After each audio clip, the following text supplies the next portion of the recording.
बाबा बाबा मुझे बहुत ठंड लग रही है। ये देखिए मेरी उंगली फट गई है, बहुत ठंड है बाबा। नीतू के बाबा बिरजू मजदूर हैं। उनके पास ना ही पैसे हैं और ना ही काम। और नीतू की माँ मालती की हालत तो और भी बुरी है। वो 6 महीने की गर्भवती है। पेट में बच्चा लेकर उसे सारा काम करना पड़ता है और उसके ऊपर ये ठंड। लेकिन फिर भी वो अपनी बेटी से कहती है, बेटी हम गरीब हैं, फिर भी हमें एक वक्त का खाना तो मिलता है, इसी में खुश रहो बेटी। गांव में ज्यादातर लोगों की हालत ऐसी ही है और गांव वालों को पता है कि कुछ ही दिनों में बर्फबारी भी शुरू होने वाली है। गांव वालों के लिए ठंड का मौसम कोई अभिशाप या बुरे सपने से कम नहीं है। मालती नीतू को लोरी सुनाते हुए सुला देती है। चंदा है तू, मेरा सूरज है तू, हाँ मेरी आंखों का तारा है तू। चंदा है तू, मेरा सूरज है तू। लोरी गाते हुए मालती की आंखों में भी आंसू आ गए। उसने बिरजू से कहा, ऐसे और कब तक चलेगा? एक और बच्चा इस धरती पर आने वाला है। पता नहीं मालती, काम ही तो नहीं है। काम करूंगा तब जाकर पैसे मिलेंगे। पैसे मिलेंगे तो ही तो स्वेटर और कंबल खरीद पाऊंगा ना। हम माँ बाप बनने के लायक ही नहीं है। हमें बच्चा लेना ही नहीं चाहिए था। रो मत मालती, देखना एक दिन सब सही हो जाएगा। भगवान हमारे साथ नाइंसाफी नहीं करेंगे। लेकिन भगवान उसी की मदद करते हैं जो खुद की मदद करता है। ठंड की वजह से मालती को नींद नहीं आ रही थी। वो बस देख रही थी कि नेहा किस तरह ठंड से कांप रही है। ऐसा लग रहा है जैसे हड्डियों के अंदर तक ठंड घुस गई है। लेकिन ये तो सिर्फ शुरुआत थी। असली चीज तो अब शुरू होने वाली थी। देर रात को अचानक से आसमान में काले बादल छाने लगे और बिजलियां कड़कने लगी। लो कर लो बात, केवल ठंड काफी नहीं थी क्या? अब बारिश भी होने वाली है। बात खत्म नहीं हुई और जोरदार बारिश शुरू हो गई। उन लोगों का घर भी टूटा फूटा था। छत से पानी टपकने लगा। पानी जैसे ही नीतू पर गिरा वो जाग गई। ये क्या हो रहा है माँ? बारिश क्यों हो रही है? पता नहीं बेटी, पता नहीं। शायद हम गरीबों को मरना ही होगा। मालती, इस ठंड से बचने का एक ही रास्ता है, चूल्हा जलाओ। आग के पास बैठने से ही ठंड दूर होगी। मालती दौड़कर चूल्हा जलाने के लिए गई। उसने लकड़ियों से चूल्हा जला भी लिया। बिरजू और नीतू चूल्हे के पास बैठकर हाथ सेक ही रहे थे कि तभी अचानक से छत टूट पड़ी और पानी गिरकर चूल्हा बुझ गया। साथ में अब बारिश घर के अंदर भी आ गई। तीनों भीग गए। माँ, बाबा, ये पानी तो बर्फ से भी ठंडा है। भाग नीतू भाग। मालती भाग चलो यहाँ से, अब ये घर पूरी टूट जाएगी। तीनों घर छोड़कर भाग गए और घर सच में टूट गया। लेकिन भागकर भी वो जाते कहाँ? गांव के ज्यादातर घरों के अंदर पानी घुस गया था। सभी बाहर निकलकर बारिश से बचने की कोशिश कर रहे थे। बिरजू मालती और नीतू को लेकर पेड़ के नीचे चला गया और तभी बारिश रुक गई और बर्फबारी शुरू हो गई। लगता है आज हम नहीं बच पाएंगे। इतना कुछ एक साथ तो नहीं सह सकते। तभी नीतू खांसने लगी। उसकी आंखें लाल हो गई। क्या हुआ बेटी, क्या हुआ? पता नहीं माँ, कुछ अजीब सा लग रहा है।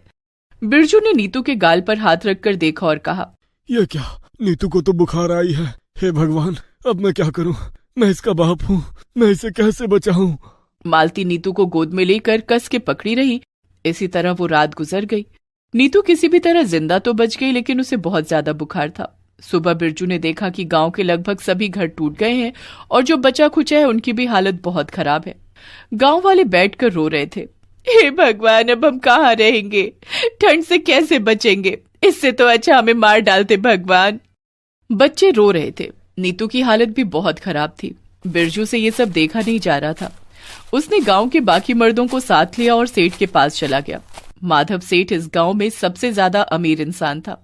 वही गांव वालों को काम देता था। सेठ के पास जाकर बिरजू ने हाथ जोड़ लिया। माधव सेठ, आप हमें कुछ काम दे दो ना, गांव की हालत बहुत खराब है। काम नहीं है बिरजू, बारिश और बर्फबारी से काम कहाँ मिलेगा? तो फिर कुछ पैसे दे दो ना सेठ, वरना बीवी बच्चे ठंड से नहीं तो भूख से ही मर जाएंगे। तो जिंदा रहकर भी कौन सा तीर मार लिया है उन लोगों ने? सेठ, हम आपके लिए कब से काम कर रहे हैं, आप इस मुश्किल घड़ी में हमें कुछ पैसे नहीं दे सकते? नहीं नहीं नहीं दे सकता। तो फिर कुछ पैसे उधार तो दे दीजिए। उधार? तुम जैसे नालायक लोग मेरे पैसे लौटा पाओगे? भाग जाए यहाँ से, एक भी पैसा नहीं मिलेगा। माधव सेठ ने सभी को भगा दिया। उनका घर नदी के पास था और वो घर बहुत बड़ा था। माधव सेठ शौकीन आदमी थे। वो हर रोज छत पर खड़े होकर नदी को बहते हुए देखते थे, क्योंकि उन्हें खाने पीने और रहने की चिंता नहीं थी। लेकिन गांव वालों को तो खाना नहीं मिलता था, ऊपर से आज घर भी टूट गए। आग जलाने के लिए माचिस की जरूरत थी, वो सब भी बर्फ के नीचे दब गई थी। गांव वाले चारों ओर से फंस गए थे। अब उनके पास बचने का कोई उपाय ही नहीं था। बिरजू और मालती को जब लग रहा था कि इससे ज्यादा बुरी चीज और कुछ नहीं हो सकती है, तभी अचानक से नीतू की सांस रुक गई। अरे क्या हुआ मेरी बेटी को? इसकी सांस क्यों रुक गई? बेटी जवाब दे बेटी। बेटी क्या हुआ तुझे बच्ची? नीतू लौटा, नीतू लौटा। नीतू ने जवाब नहीं दिया। बिरजू और मालती फूट फूट कर रोने लगे। गांव में मातम छा गया। गांव वाले भी रोने धोने लगे और बिरजू ने नीतू की बॉडी को एक बड़े से पत्ते पर रखकर उसके ऊपर मिट्टी दे दी। तू अभी यहीं रह बेटी, सब कुछ ठीक हो जाने के बाद अच्छी तरह से तेरा अंतिम संस्कार करेंगे। बिरजू भाई, ये क्या हो रहा है हमारे साथ? मुझे लगता है कि भगवान हमसे रूठ गए हैं। पता नहीं भाई, लेकिन मैं इतना जानता हूँ कि अगर ऐसे ही चलता रहा तो एक ही हफ्ते में ये गांव शमशान में बदल जाएगा। पूरे गांव में सन्नाटा छा गया। मालती के पेट में भी दर्द होने लगा और तभी एक चमत्कार हुआ। अचानक वो पत्ता हिलने लगा। सभी ने मुड़कर देखा तो चौंक गए। पत्ते को हटाकर नीतू मिट्टी के बाहर आ रही थी। अरे नीतू बेटी, अरे चमत्कार हो गया, मेरी बेटी जिंदा हो गई। बेटी, मेरी बेटी। बाबा, माँ मैं मरी नहीं थी, ठंड के कारण मेरी सांस बंद हो गई थी और मिट्टी के अंदर गर्माहट की वजह से मेरा बुखार भी ठीक हो गया और मुझे होश भी आ गया। अरे वाह बेटी, यह तो चमत्कार है। गांव में अचानक से खुशी की लहर आ गई। हारे हुए इंसानों के लिए एक छोटी सी जीत ही काफी होती है। नीतू ने कहा, बाबा इसका मतलब पत्ते और मिट्टी के अंदर रहने से गर्माहट मिलती है, क्यों ना हम मिट्टी और पत्ते से घर बनाएं? ये बात सबको पसंद आई और सभी काम पर लग गए। पत्ते, घास फूस और मिट्टी का जुगाड़ करके सभी ने छोटा छोटा घर बना लिया और उसके अंदर घुसते ही सभी को गर्माहट का एहसास हुआ। तूने सही कहा था बेटी, ये घर तो बहुत गर्म है, यही हमें इस ठंड से बचा सकती है। ये जीत गांव वालों के लिए बहुत जरूरी थी। रात को फिर से बारिश आई, लेकिन बारिश का पानी घर के अंदर घुस नहीं पाया। लेकिन उस तरफ नदी का बांध टूट गया और माधव सेठ का घर नदी में बह गया। साथ ही माधव सेठ भी नदी में बहकर मर गए। और इसी तरह गांव वालों ने अपने पत्तों और मिट्टियों के घर में ठंड से बचने का तरीका सीख लिया और खुशी खुशी रहने लगे। लकड़ी और पत्तों से बनाई हुई झोपड़ी की दीवारों में जगह जगह पर छेद था और उस छेद से लगातार ठंड घुस रही थी। हवा इतनी चल रही थी कि कमजोर झोपड़ी भी हिल जा रही थी और उसके अंदर बैठी हुई शीतल और उसकी दोनों बेटियां भी ठंड से जूझने की कोशिश कर रही थी। माँ, बाहर से ठंडी हवा आ रही है। हाँ माँ, बहुत ठंड है, ठंड से हड्डियां भी जम जा रही हैं। शीतल के पास बोलने के लिए शब्द नहीं थे। वो एक माँ थी और माँ होकर वो अपनी बेटियों को ठंड से बचा नहीं पा रही थी, इसीलिए उसकी आंखों में आंसू थे। क्या करूं बेटी, मैं गरीब विधवा हूँ। तुम लोगों के पिता तो ऊपर चले गए और मैं अकेली पड़ गई। मैं बहुत बुरी माँ हूँ बेटी, मैं बहुत बुरी हूँ। रोइए मत माँ, आप बहुत अच्छी हो।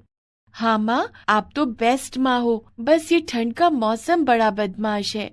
हाँ, गर्मी के मौसम में झोपड़ी ठंडी रहती है, हमें कोई तकलीफ नहीं होती, लेकिन ठंड में बहुत तकलीफ होती है।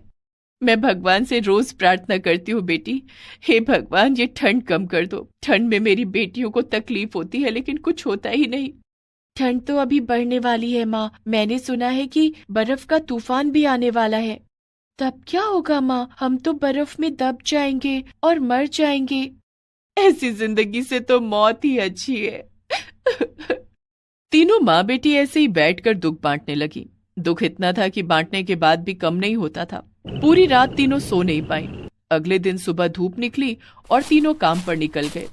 तीनों एक कारखाने में मिट्टी के बर्तन बनाने का काम करते थे। मिट्टी का मटका, कटोरी ये सब बनाया करते थे। आज भी वही करने चले गए। मालिक ने कहा, क्या बात है, आज इतनी देर क्यों हो गई? कल पूरी रात ठंड की वजह से सो नहीं पाए मालिक। क्या बात कर रही हो? ठंड तो मेरे घर पर भी थी, मैं तो मजे से सोया। आपके पास तो अच्छी रजाई है ना मालिक, इसीलिए आप सो पाए। केवल रजाई नहीं, रूम हीटर भी है। गरीब नहीं हूँ मैं तेरी तरह। रूम हीटर, वो क्या होता है? रो मीटर करंट से चलता है और पूरे कमरे को गर्म रखता है। अरे वाह मालिक, ये तो मजेदार चीज है। वो तो है, लेकिन तुझे क्या, तेरी झोपड़ी में तो करंट ही नहीं है, हीटर कैसे चलेगा? आज तीनों मिलकर 30 मटके नहीं बनाए ना तो पैसे नहीं मिलेंगे। तीनों काम पर लग गए। धीरे धीरे ठंड बढ़ने लगी और मालिक उन तीनों के सामने गर्म चाय पीने लगे। सर्दी में गर्मा गर्म चाय पीकर तो मजा ही आ गया। मालिक, हमें भी थोड़ी चाय दो ना। चल फट, चाय पिएगी, काम कर पहले। काम करके शाम को पैसे लेने के बाद तीनों झोपड़ी में वापस आ गए। मीना ने अपनी माँ से कहा, माँ, हम मालिक के लिए मिट्टी का मटका बनाते हैं। मालिक उन मटकों को बेचकर पैसे कमाते हैं। हम खुद का मटका बनाकर क्यों नहीं बेचते? मटका बनाने के लिए अच्छी क्वालिटी की मिट्टी चाहिए। हमें मिट्टी कहाँ मिलेगी? और मालिक के कामों से फुर्सत मिले तब ना हम अपने लिए काम करेंगे। मालिक के घर में रूम हीटर है, सोचो मालिक को कितना मजा आता होगा। हे भगवान, हमें भी रूम हीटर दे दो। हम भी तो देखें अमीरों को गर्म कमरे में सोने में कैसा लगता है। ऐसे ही बातें करते हुए खाना खाकर तीनों सो गए। रात को मीना ने एक सपना देखा। उसने देखा कि स्वयं भगवान झोपड़ी के अंदर आए हुए हैं और वो मीना से कह रहे हैं, मीना, मुझे तुम्हारी पीड़ा के बारे में पता है, लेकिन जो खुद की मदद करते हैं मैं सिर्फ उसकी मदद करता हूँ। तुम लोगों को भी खुद के लिए काम करना होगा। लेकिन हम क्या करेंगे भगवान? तुम्हें जो करना आता है वही करोगे। मिट्टी का मटका बनाओ और फिर मैं तुम लोगों की मदद करूंगा। मीना की नींद टूट गई। बीच रात को उसने अपनी बहन और माँ को नींद से जगाया और सपने के बारे में कहा। माँ, मुझे लगता है कि ये स्वयं भगवान का इशारा है। हमें मटका बनाना ही होगा। ये सिर्फ सपना है बेटी, और एक मटका बनाकर भी हम क्या ही उखाड़ लेंगे। बेचने के लिए भी दिन में 30-40 मटके तो बनाने ही होंगे। हाँ, उसके लिए मिट्टी भी चाहिए। हमें मिट्टी कहाँ से मिलेगी? आसपास से मिट्टी उठाकर लाएंगे ना। हमें कोशिश तो करनी ही होगी। कोशिश के बिना कोई सफल हुआ है क्या? मीना मिट्टी के बारे में कही रही थी कि तभी अचानक से बर्फ का तूफान शुरू हो गया और भयानक बर्फबारी होने लगी। तीनों माँ बेटी ठंड से कांपने लगी। अरे बाप रे, अब तो बर्फबारी भी शुरू हो गई है। झोपड़ी के अंदर भी बर्फ घुस रही है। झोपड़ी में छेद था, इसीलिए झोपड़ी के अंदर भी बर्फ घुस रही थी, जिससे तीनों को और भी ठंड लग रही थी। ऐसे ही कांपते हुए तीनों ने रात बिता दिया। अगले दिन झोपड़ी से बाहर निकलकर उन्होंने देखा कि चारों तरफ बर्फ ही बर्फ है। ये क्या हुआ मीना? अब हमें मिट्टी कहाँ मिलेगी? देखा मीना, मैंने बोला था ना वो सिर्फ सपना था। खुशी तो हमारे नसीब में ही नहीं है। नहीं माँ, हार मान लेने से कुछ नहीं होगा। वो कहते हैं ना, कोशिश करने वालों की कभी हार नहीं होती। मैं तो मिट्टी ढूंढ कर रहूंगी। मीना, हमारे पास टाइम नहीं है। बर्फ गिरने की वजह से झोपड़ी जगह जगह से टूट गई है। उसे ठीक करना होगा। उसके लिए हमें ज्यादा पैसे भी चाहिए। हाँ मीना, हमें काम पर जाना चाहिए और आज ज्यादा से ज्यादा काम करना चाहिए। माँ, आप टीना को लेकर काम पर जाइए, मैं बाद में आती हूँ। उधर शीतल और टीना काम पर गई। मालिक ने कहा, क्या हुआ? और एक बेटी कहाँ गई आज? वो आ रही है मालिक। मालिक, आज हमें थोड़े ज्यादा पैसे चाहिए। खाना भी खरीदना है और झोपड़ी भी ठीक करवानी है। हाँ हाँ हाँ, ज्यादा काम करो तो ज्यादा पैसा मिलेंगे। दोनों काम पर लग गई और मीना मिट्टी ढूंढती रही, लेकिन बर्फ इतनी ज्यादा थी कि बहुत ढूंढने के बाद भी उसे मिट्टी नहीं मिली। अब मैं क्या करूं? मिट्टी तो है ही नहीं। मटका कैसे बनाऊं? शायद माँ ठीक कह रही थी। मैं काम पर ही चली जाती हूँ। मीना काम पर चली गई और मन लगाकर काम करने लगी। तीनों ने मिलकर 50 मटके बना लिए। चल बेटी, अब घर चलते हैं। आप दोनों जाइए माँ, मैं 2-3 मटके और बना लेती हूँ। ठीक है, तो फिर हम चलते हैं, तू पैसे लेकर आ। शीतल और टीना घर चली गई। कुछ देर बाद मीना ने मालिक से पैसा लिया। रात हो गई थी। रास्ते पर कोई नहीं था, ऊपर से ठंड भी बहुत ज्यादा थी। तभी मीना ने देखा कि एक बूढ़ा आदमी कुछ बेच रहा है। दादू, आप इतनी रात को ठंड में बाहर बैठकर क्या बेच रहे हो? बेचने के लिए मेरे पास और है ही क्या बेटी? खाने के पैसे नहीं है, ठंड से मर रहा हूँ, इसीलिए मिट्टी के घर से मिट्टी निकाल कर बेच रहा हूँ। लेकिन अभी मिट्टी कौन खरीदेगा? मिट्टी बेच रहे हो? हाँ बेटी, पता है ये पागलपन है, लेकिन मेरे पास बेचने के लिए और कुछ है भी तो नहीं। तुम कुछ मिट्टी खरीदोगी? मुझे पैसों की सख्त जरूरत है। मीना के पास पैसे थे, लेकिन वो पैसे खाना और झोपड़ी ठीक करवाने के थे। लेकिन इतनी रात को बूढ़े आदमी को मिट्टी बेचते हुए देखकर मीना को दया आई और ऊपर से उसे सपने के बारे में भी याद आया। उसने बूढ़े आदमी से मिट्टी खरीद ली। घर पहुंचकर जब उसने ये कहा तब उस पर शीतल और टीना गुस्सा हो गई। तुझ में अकल नहीं है क्या? मिट्टी के पीछे पैसे बर्बाद करके आ गई। ये तो सपनों के पीछे पागल हो गई है। टीना, माँ, तुम दोनों जरा ठहर जाओ। मुझे अपने सपने पर विश्वास है, और वैसे भी भूखे रहने की आदत है ना हमें। बस एक मटका बनाकर देखती हूँ। मीना ने उस मिट्टी से एक मटका बनाया और मटका बनाते ही अचानक से उस मटके के अंदर एक रोशनी आ गई और टूटी हुई झोपड़ी ठीक हो गई और झोपड़ी अंदर से गर्म हो गई। अरे, ये क्या हुआ? वही तो मैं सोच रही हूँ, ये क्या हुआ? आपको बोला था ना, भगवान स्वयं मेरे सपने में आए थे। ये उन्हीं का किया धरा है। हमें मटका हीटर मिल गया। मीना ये कही रही थी कि तभी उस एक मटका हीटर के अंदर से 100 मटका हीटर बाहर आए और एक एक मटका हीटर से 100 मटका हीटर बाहर आने लगे। अगले दिन से तीनों ने काम पर जाना बंद कर दिया और बाजार में मटका हीटर बेचने लगी। ठंडी के मौसम में हर रोज हजारों मटका हीटर बिकने लगे और इसी तरह वो अमीर हो गए। जादुई मटका हीटर ने उनकी जिंदगी बदल दी और इस तरह वो तीनों खुशी खुशी रहने लगे।